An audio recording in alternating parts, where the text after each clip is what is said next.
जय हिंद बच्चों। आज हम क्लास 12th का चैप्टर 5 कंटिन्यूटी एंड डिफरेंशिएबिलिटी का पार्ट 3 करेंगे और इस चैप्टर को कंक्लूड करेंगे। अभी तक हम लोगों ने डिफरेंशिएशन करने के डिफरेंट मेथड सीखे हैं, कैसे लॉग फंक्शन को हम डिफरेंशिएट करते हैं। अब आज हम लोग प्राचल समीकरण का अवकलन किस तरह से निकालते हैं या पैरामीट्रिक फंक्शन को किस तरह से डिफरेंशिएट किया जाता है, ये हम सीखेंगे। उससे पहले प्राचल या पैरामीट्रिक का मतलब क्या होता है, तो देखिए हम लोग जब क्वेश्चन सॉल्व करते हैं तो dy बाई डी एक्स यानी हमारे पास जो फलन दिया रहता है वो y और x की टर्म्स में दिया रहता है। लेकिन जब हमारे पास y और x के अलावा कोई नया वेरिएबल इंट्रोड्यूस होता है, जैसे t या थीटा की फॉर्म में अगर हमें कोई फंक्शन दिया है, तो वो जो थर्ड वेरिएबल है वो आपका प्राचल समीकरण कहलाता है। इसके लिए सबसे पहले हम का फॉर्मूला देखते हैं किस तरह से करेंगे। जैसे मान लीजिए हमारे पास y इक्वल्स टू टी का कोई फंक्शन दिया है और x इक्वल्स टू भी टी में कोई फंक्शन दिया है, तो हम dy बाई डी एक्स किस तरह से निकालेंगे, ये एक क्वेश्चन के माध्यम से हम लोग अभी सीखेंगे।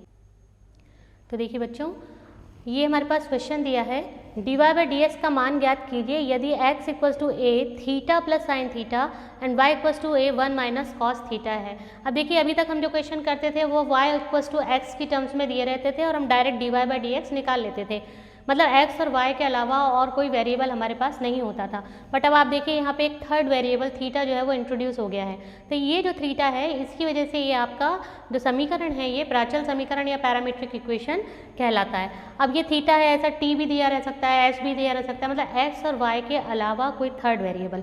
अब देखिए इसको हम कैसे सॉल्व करेंगे। सबसे पहले तो ये जो x है इसको हम थीटा के रिस्पेक्ट में डिफ्रेंशिएट करेंगे, यहाँ से y को थीटा के रिस्पेक्ट में डिफ्रेंशिएट करेंगे। अब आप देखिए x इक्वल्स टू a, यहाँ से हम dx बाई डी थीटा निकालेंगे, तो a तो कांस्टेंट है, एज इट इज़ ही रहेगा, और d बाई डी एक्स किसका हो जाएगा आपके पास, थीटा प्लस साइन थीटा। अब देखिए ये हो जाएगा a 1 प्लस कॉस थीटा, ये हमारे पास किसकी वैल्यू आ गई, ये dx बाय डी थीटा की वैल्यू हमारे पास आ गई है, इसे हम इक्वेशन 1 नाम दे देते हैं। अब हम y को थीटा के रिस्पेक्ट में डिफरेंशिएट करेंगे, तो देखिए y दिया है a 1 माइनस कॉस थीटा, यहाँ से आप dy अपॉन डी थीटा निकालिए, a d by d theta, इसको थीटा के रिस्पेक्ट में डिफरेंशिएट कीजिए, dy by d theta, a as it is रहेगा। देखिए ये 1 जो है ये 0 हो जाएगा हमारे पास, और यहाँ कितना बचेगा, माइनस कॉस थीटा का डिफरेंशिएशन कितना होता है, माइनस साइन थीटा, तो minus minus plus sine theta हो जाएगा, मतलब हमारे पास इसकी वैल्यू कितनी आ गई, a साइन थीटा। ये आपकी इक्वेशन 2 हो गई है। अब इस दोनों इक्वेशन से हम मान रखेंगे और dy बाई डी एक्स के वैल्यू निकालेंगे। तो देखिए बच्चों, dy बाई डी थीटा और ds बाई डी थीटा की वैल्यू हमारे पास आ गई है। अब हम फॉर्मूला अप्लाई करेंगे, dy बाई डी एक्स हमको फाइनली चाहिए, इसका फॉर्मूला हो जाएगा dy by d theta whole divided by dx by d theta. अब ये जो वैल्यूज़ हैं आपकी ये इसमें पुट कर दीजिए, तो ये हो जाएगा देखिए a sine theta divided by a 1 plus cos theta, a से a कैंसिल हो जाएगा, और फाइनली हमारे पास dy बाई डी एक्स की जो वैल्यू है वो आ जाएगी sine theta upon 1 plus cos theta.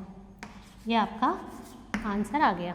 इसमें आपको ये ध्यान रखना है कि ये थीटा को रिप्लेस नहीं करना है, हमें प्राचल समीकरण को हल करना है, तो ये थीटा थीटा ही बना रहेगा और dy बाई डी एक्स जो है आप थीटा की टर्म्स में ही निकालेंगे, तो ये आपका आंसर आ गया।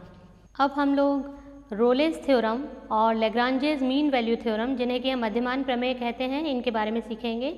सबसे पहले रोले थ्योरम की हम बात करते हैं। रोले थ्योरम में आप ये देखिए ग्राफ के थ्रू आपको बताया जा रहा है, ये देखिए आप फर्स्ट ग्राफ जो है इसमें हमारे पास जो 2 पॉइंट दिए हैं a और b, ये a और b जो है ये बेसिकली इंटरवल है, जिस इंटरवल में आपका ये ग्राफ शो हो रहा है। तो देखिए आप ये अपवर्ड डायरेक्शन में ग्राफ आपका बना हुआ है, और यहाँ से आप ये देखिए कि ये जो वैल्यू आ रही है आपकी f ऑफ a और f ऑफ b, ये दोनों इक्वल हैं। f ऑफ a क्या है, फलन का मान जब हम a पर निकालते हैं तो वो f ऑफ a होगा, और f ऑफ b यानी जब फलन का मान हम b पे निकालेंगे तब ये आपका f ऑफ b होगा। अब आप देखिए दोनों पॉइंट्स पे फंक्शन की जो दोनों वैल्यूज़ हैं, मतलब f ऑफ a और f ऑफ b दोनों बराबर आ रही हैं। इसी के साथ अगर हम इस पे टेंजेंट ड्रॉ करते हैं इसके ग्राफ पर, तो आप देखिए हमको एक ऐसा पॉइंट मिल रहा है C, जहाँ पे अवकलज जो है वो शून्य होगा। मतलब इस फंक्शन का अगर हम अवकलन निकालें तो वो शून्य होगा। शून्य होगा मतलब ये है कि अवकलन f' यानी यहाँ आपका स्लोप 0 है या यहाँ पे कोई चेंज नहीं है। डिफ्रेंसिएशन की जब हम बात करते हैं तो डेरिवेटिव मीन्स होता है चेंज। अगर यहाँ चेंज है किसी तरह का तो वहाँ डेरिवेटिव रहेगा। अदरवाइज देखिए आप ये पॉइंट जो दिखा रहे हैं यहाँ पे C, इस पॉइंट पर f' इज इक्वल्स टू 0, क्योंकि इस पॉइंट पे कोई भी किसी तरह का आपके पास चेंज नहीं हो रहा। तो इसके जो ग्राफ्स हैं देखिए आप, ये अपवर्ड डायरेक्शन वाला ग्राफ है, फिर ये एक डाउनवर्ड डायरेक्शन में हमने ग्राफ बनाया है, इसमें भी हमें एक पॉइंट मिल रहा है, एक टेंजेंट मिल रही है जिस पर कि f' 0 हो रहा है। इसके अलावा ये थर्ड ग्राफ देखिए आप, इसमें हमारे पास 2 कर्व जो है वो मूव कर रहा है, मतलब एक ही कर्व है लेकिन उसके डिफरेंट मूव्स हैं। तो इसमें भी आप देखिए हर मूव पर हमको f' जो है वो 0 मिल रहा है। इसका मतलब ये हुआ कि आपके पास जो ग्राफ आपको मिल रहा है इसमें हमें एटलीस्ट एक वैल्यू C, यानी एटलीस्ट C का कम से कम एक मान तो हमें मिल रहा है जिसमें कि अवकलन जो है वो इसका शून्य हो रहा है। तो बेसिकली रोले थ्योरम जो है वो हमें यही बताता है, इसकी जो स्टेटमेंट है उसके अकॉर्डिंग सबसे पहली कंडीशन रोले थ्योरम की होती है कि जो आपका फंक्शन है वो क्लोज इंटरवल या समवृत्त अंतराल AB में सतत या कंटिन्यूस होना चाहिए। दूसरा, फंक्शन आपका ओपन इंटरवल या विवृत अंतराल में अवकलनीय होना चाहिए यानी डिफरेंशिएबल होना चाहिए। और थर्ड कंडीशन में फंक्शन की वैल्यू दोनों जो अंतराल के जो मान दिए हैं आपके A और B, इस पर इक्वल होना चाहिए, यानी f of A is equals to f of B होना चाहिए। अगर ये तीनों कंडीशन सेटिस्फाई होती हैं तब C का कम से कम कोई एक मान ओपन इंटरवल AB में इस प्रकार एग्जिस्ट करता है कि f' इक्वल्स टू 0, जो अभी हमने ज्योमेट्रिकल इंटरप्रिटेशन में सीखा है वो ही आपका यहाँ पे स्टेटमेंट की फॉर्म में कंप्लीट पूरा दिया हुआ है। अब C का एक मान हमें मिल रहा है, तो रोले प्रमेय जो है ये सत्यापित करती है कि y इक्वल्स टू fx के ग्राफ के लिए किसी पॉइंट पर स्पर्श रेखा की प्रवणता कुछ और नहीं बल्कि उस बिंदु पर fx का अवकलन ही है। मतलब उस पॉइंट पर जो प्रवणता आपको मिल रही है या जो स्लोप मिल रहा है वो उसके अवकलन के द्वारा ही निकाला जाता है। अब इस पे बेस्ड हम एक क्वेश्चन सॉल्व करेंगे। तो देखिए बच्चों, ये हमारे पास फलन दिया हुआ है f(x) equals to x² plus 2x minus 8, और अंतराल हमारे पास दिया है -4 और 2, मतलब x का जो मान है वो -4 और 2 के बीच में है। आपको यहाँ रोले प्रमेय सत्यापित करनी है। अब रोले प्रमेय सत्यापित करने के लिए आपको जो मैंने स्टेटमेंट अभी बताया था उसके अकॉर्डिंग ही हम इसको सत्यापित करते हैं। देखिए आप, पहली कंडीशन हमारे पास रहती है कि फंक्शन को कंटिन्यूस बताना, तो इसमें कंटिन्यूटी प्रूफ करने की ज़रूरत नहीं है। कुछ फलन हमारे पास जैसे बहुपदीय फलन है तो वो आपका कंटिन्यूस होता है। इसके अलावा जो साइन कॉस के जो फंक्शंस हैं वो भी आपका कंटिन्यूस होते हैं। तो इनको कंटिन्यूटी आपको दिखाना नहीं है, सिर्फ लिखना है दिया गया फलन x² प्लस 2x माइनस 8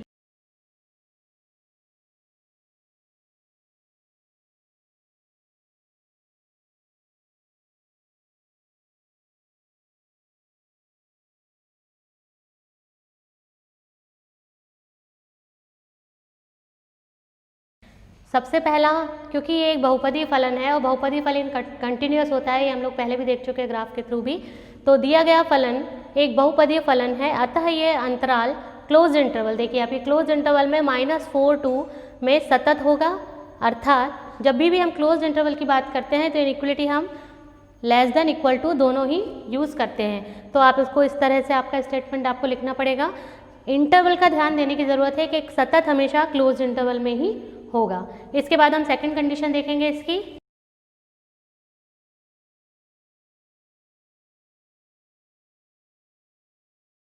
फलन हमारे पास दिया है f(x) equals to x² plus 2x minus 8।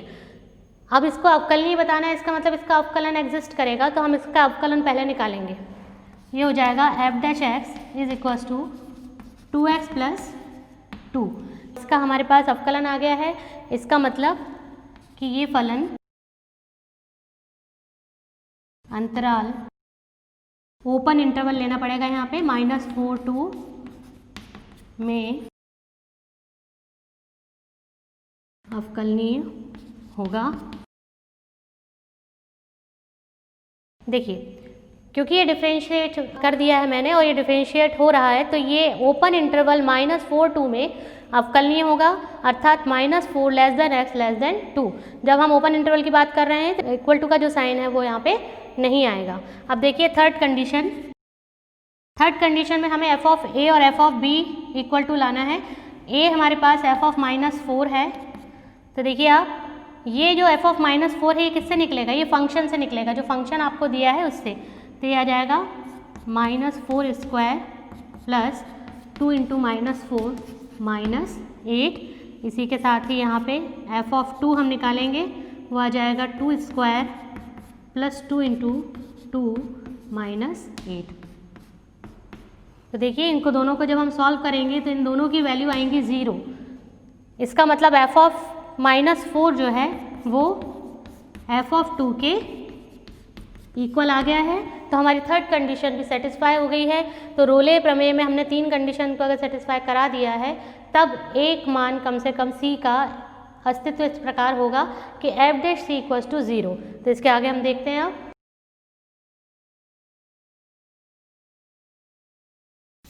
दिया गया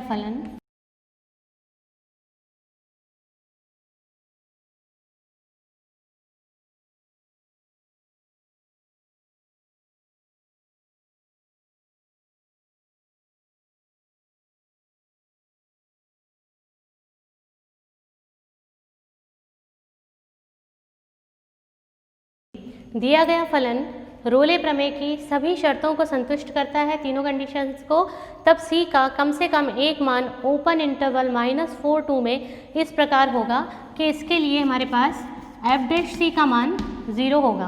अब आप देखिए ये जो f' 0 है, तो हमने जो अवकलन निकाला था अभी 2x + 2, वहाँ हम उस अवकलन में यहाँ पे x की जगह c पुट करेंगे तो हमें मिल जाएगा यहाँ से 2c + 2 = 0। इसको सॉल्व करेंगे आप तो आपको मिल जाएगा c की वैल्यू मिलेगी, कितनी आ जाएगी देखिए -1। अब ये जो c की वैल्यू आई है -1, ये इसी अंतराल में एग्जिस्ट करना चाहिए, मतलब इसी अंतराल में आना चाहिए। तो -1 देखिए आप ओपन इंटरवल -4 2 में आ रहा है।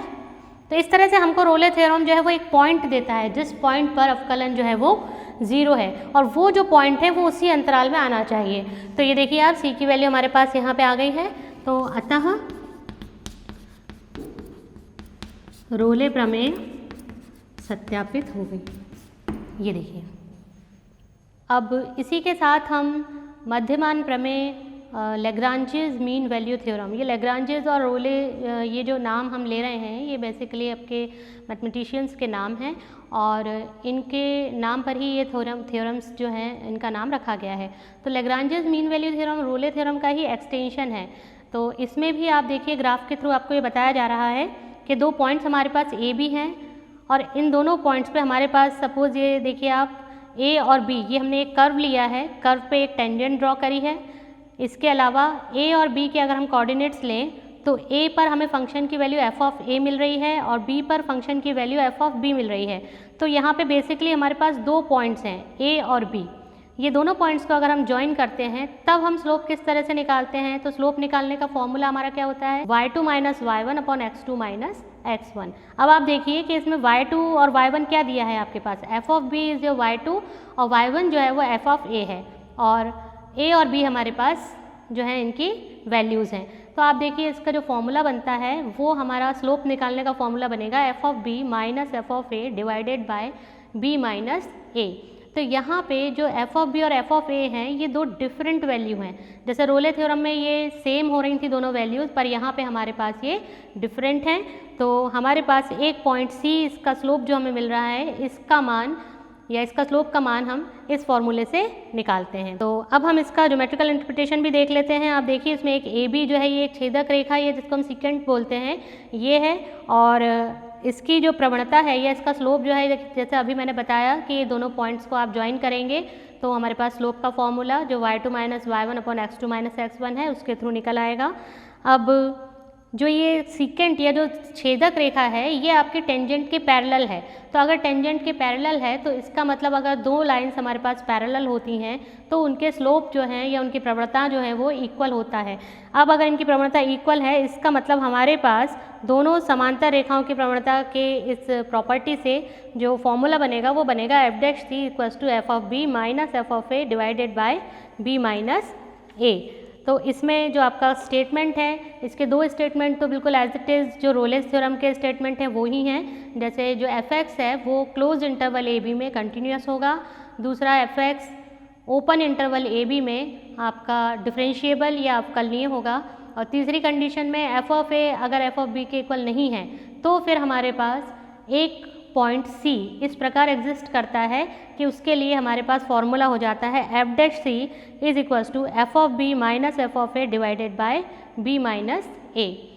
तो ये आपके लैग्रांजेस थ्योरम का स्टेटमेंट भी था। अब इस पे बेस्ड हम क्वेश्चन सॉल्व करेंगे। इससे रिलेटेड एक क्वेश्चन हम करेंगे लैग्रांजेस थ्योरम पे बेस्ड। फलन एफ एक्स दिया हुआ है हमें, इसके लिए अंतराल भी दिया है, देखिए 0 1, इसमें लैग्रांजेस प्रमेय को सत्यापित करना है। तो देखिए आप कैसे करेंगे इसको। सबसे पहले तो इसकी भी 3 कंडीशंस हैं। देखिए आप सबसे पहले दिया गया फलन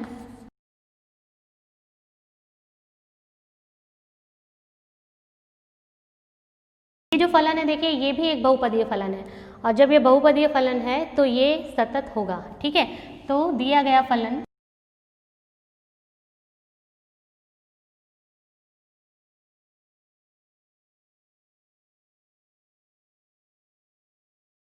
देखिए क्योंकि ये एक बहुपदीय फलन है इसलिए अंतराल क्लोज्ड इंटरवल 0 1 में सतत होगा। दूसरी कंडीशन अवकलनीय सिद्ध करनी है तो हमें इसका अवकलन निकालना पड़ेगा। ये हो जाएगा 3x square minus 4x minus 1। तो देखिए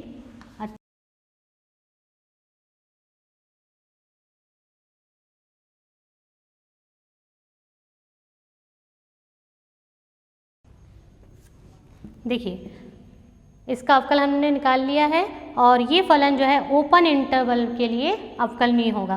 तीसरी कंडीशन हम देखते हैं एफ ऑफ ए और एफ ऑफ बी हमें निकालना है। एफ ऑफ ए यानी 0 है ना, एफ ऑफ 0, तो फलन में हम इसका मान रखेंगे। फलन दिया है 0 माइनस 2 इंटू 0 माइनस 0 प्लस 3, और एफ ऑफ 1 का जब हम मान निकालेंगे तो देखिए 1 का cube minus 2 into 1 square minus 1 plus 3। ये देखिए ये तो पूरा 0 हो गया, तो ये कितना आ गया आपके पास 3 आ गया इसकी वैल्यू एफ ऑफ 0 की, और इसकी वैल्यू आ जाएगी 1 माइनस 2। देखिए 1 से 1 ये कैंसिल हो रहा है, माइनस 2 प्लस 3 यानी 1। ये हमारे पास एफ ऑफ 0 और एफ ऑफ 1 का मान आ गया। देखिए अब ये दोनों मान जो है वो इक्वल नहीं है, और लैग्रांजेस थ्योरम में ये दोनों इक्वल नहीं होते हैं। तो देखिए अब हम इसके आगे सी जो पॉइंट है उसकी वैल्यू निकालेंगे। तो देखिए अब दिया गया फलन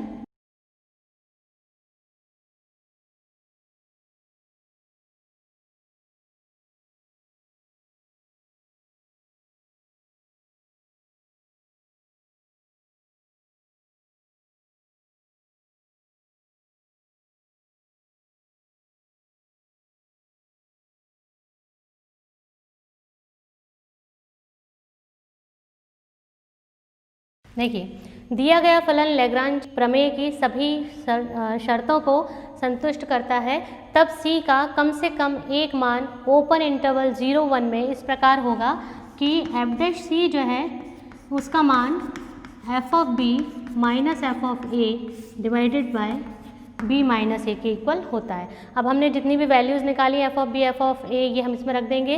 बी और ए वैल्यूज़ जो हैं वो 0 और 1 है हमारे पास। एफ डैश सी मतलब जो हमने एफ डैश एक्स निकाला है उसमें जहाँ जहाँ एक्स है वहाँ वहाँ आपको सी पुट करना है। तो देखिए अब यहाँ से हमने मान रख दिया है, यहाँ पे आपका आ जाएगा 3c square minus 4c minus 1 minus F of A की जगह हमने 1 माइनस 3 रख दिया है। बी और ए की जगह देखिए 1 माइनस 0 आ जाएगा। इनको सॉल्व करेंगे तो माइनस 2 इसकी वैल्यू आ गई। इस तरह से हमारे पास एक क्वाड्रेटिक इक्वेशन बन जाएगी ये 4c माइनस, इसको आप यहाँ ले आइए तो प्लस 2 इक्वल टू 0, ये हो गया 3c square minus 4c plus 1 equal to 0। अब देखिए आप इसको सॉल्व करना है और c की वैल्यू निकालनी है, तो क्वाड्रेटिक इक्वेशन हम सॉल्व करेंगे और c की वैल्यू निकालेंगे। तो देखिए बच्चों, इसको ये क्वाड्रेटिक इक्वेशन हमारे पास आई, इसको हम सॉल्व करेंगे। इसका मिडिल टर्म स्प्लिट करके फैक्टराइज कर लीजिए, -4c को -3 -c, तो हमारे पास दो फैक्टर्स आ जाएंगे, 3c - 1 c - 1, जिससे हमारे पास c के दो मान आएंगे, एक 1/3 और एक 1। अब देखिए c की वैल्यू ओपन इंटरवल 0 1 में आती है, तो ओपन इंटरवल में हमारे पास 1 तो आ नहीं पाएगा क्योंकि 0 और 1 यानी 1 इंक्लूड नहीं होता। तो c की जो हमारे पास 1 जो वैल्यू है, ये c = 1 does not belongs to 0 1, तो हम जो c का मान लेंगे वो कितना आ जाएगा, c = 1/3, जो कि इस ओपन इंटरवल में एग्जिस्ट करता है। तो हमारे पास c का मान देखिए ये आ गया, और लैग्रांजेस वैल्यू जो आपकी लैग्रांजेस प्रमेय जो है वो सत्यापित हो जाएगी। देखिए बच्चों, अगला प्रश्न हमारे पास है, मध्यमान प्रमेय सत्यापित कीजिए यदि क्लोज इंटरवल ए बी में फलन f(x) = x³ - 5x² - 3x है, जहाँ a = 1 और b = 3 है। अभी तक हमें जो क्लोज इंटरवल दिया रहता था उसमें वैल्यूज़ दी रहती थी, नंबर्स हमें दिए रहते थे, पर यहाँ पे हमें a भी दिया है लेकिन a और b के मान अलग से दे दिए हैं। f' = 0 के लिए c बिलोंग्स टू 1 3 को हमें ज्ञात करना है, मतलब हमें इसमें c की वैल्यू ही निकालना है। बट अब इसमें कौन सी थ्योरम लगेगी आपकी, रोलेस की या लैग्रांजेस की, ये हमको चेक करना पड़ेगा। तो देखिए आप, इसकी फर्स्ट 2 कंडीशंस तो वही हैं आपकी, दिया गया फलन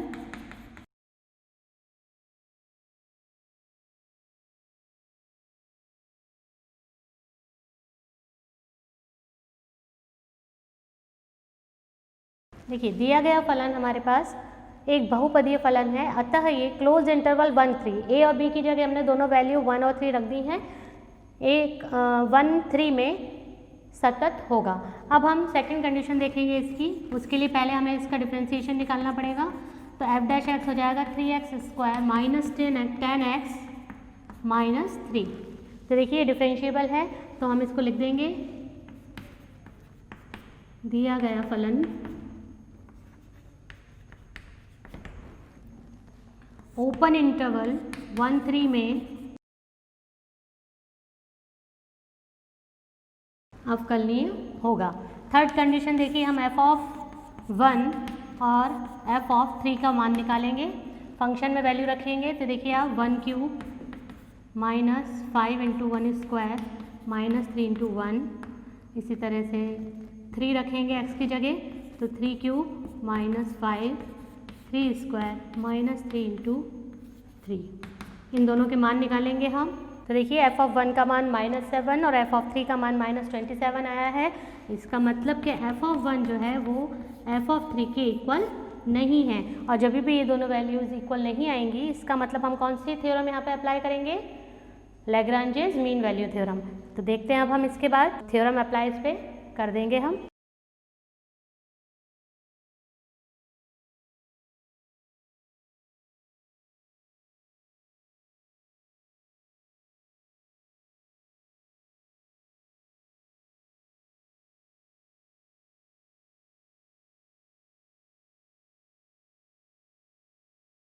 दिया गया फलन लैग्रांज मध्यमान प्रमेय की सभी शर्तों को संतुष्ट करता है, तब हमारे पास f' का मान क्या होगा, f(b) - f(a) divided by b - a। अब देखिए यहाँ से हम मान रख देंगे, जो f' था उसमें x की जगह c रख देंगे, तो 3c² - 10c - 3, यहाँ से f(b) और f(a) के मान रख दिए हमने, ये -7 था, माइनस माइनस प्लस हो जाएगा, b और a की वैल्यू 3 - 1, इनको सॉल्व करेंगे तो हमारे पास -10 आएगा। अब इससे हमें एक क्वाड्रेटिक इक्वेशन मिल जाएगी। तो देखिए ये हमारे पास एक क्वाड्रेटिक इक्वेशन आ गई है, वर्ग समीकरण बन गया है। इसको जब हम सॉल्व करेंगे तो ये जो फॉर्मूला आप लोगों ने पढ़ा है -b² plus minus √b² - 4ac divided by 2a, ये फॉर्मूला मैंने यहाँ पे लगा दिया। तो देखिए आप -10 प्लस माइनस b² की जगह -10² - 4 × 3 × 7 डिवाइडेड बाय 2 × 3, इनको जब हमने कैलकुलेट करके सॉल्व किया तो हमारे पास आ गया 10 + -4/6। अब देखिए हमारे पास दो साइन है यहाँ पे, एक प्लस है और एक माइनस, तो पहले हम प्लस के लिए इसको सॉल्व करेंगे। तो जब हम प्लस लेंगे तो हमारे पास c की वैल्यू आ जाएगी 10 + 4 यानी 14/6, 6। 14/6 का मतलब हो गया आपके पास 7/3 आ गई एक वैल्यू। और जब हम माइनस का साइन लेंगे तो देखिए आप 10 - 4 यानी 6, 6/6 इज 1, तो सी की वैल्यू हमारे पास आ जाएगी 1। तो देखिए अब हमको ये देखना है कि इन दोनों वैल्यू में से जो हमारा अंतराल दिया है 1, 3, इसमें कौन सी वैल्यू आएगी। तो देखिए ये 1 जो वैल्यू है ये तो आएगी नहीं आपकी, क्योंकि 1, 3 जो हमारे पास इंटरवल दिया है इसमें ये 1 जो है ये इंक्लूड नहीं होगा, क्योंकि ये ओपन इंटरवल है। तो सी की वैल्यू 1 हम नहीं ले सकते हैं, ये असंभव है। तो ये जो सी की वैल्यू 7/3 है ये आपकी इस अंतराल में एग्जिस्ट करेगी। तो इसके लिए सी की ये जो वैल्यू आई हमारी, इसके लिए आपकी जो लैग्रांजेस प्रमेय है ये सत्यापित होती है। तो ये हमारा आंसर आ गया है। तो चलिए बच्चों, आज हम लोगों ने पैरामीट्रिक फॉर्म या पैरामीट्रिक इक्वेशन का डिफरेंशिएशन किस तरह से किया जाता है वो सीखा। इसके अलावा हमने मीन वैल्यूज़ थ्योरम्स सीखी, उनको कैसे हम प्रूफ करते हैं, या अगर हमें मीन वैल्यू थ्योरम दी हुई है किसी क्वेश्चन में तो हम उसको यूज़ कैसे करते हैं, ये सब चीज़ें हमने आज सीखी हैं। और इसी के साथ हमारा ये जो चैप्टर है 5 ये ख़त्म होता है, यहीं कंक्लूड करते हैं हम इसको। और ये आपके होमवर्क क्वेश्चंस हैं जिनको आप सॉल्व कीजिए। Thank you so much.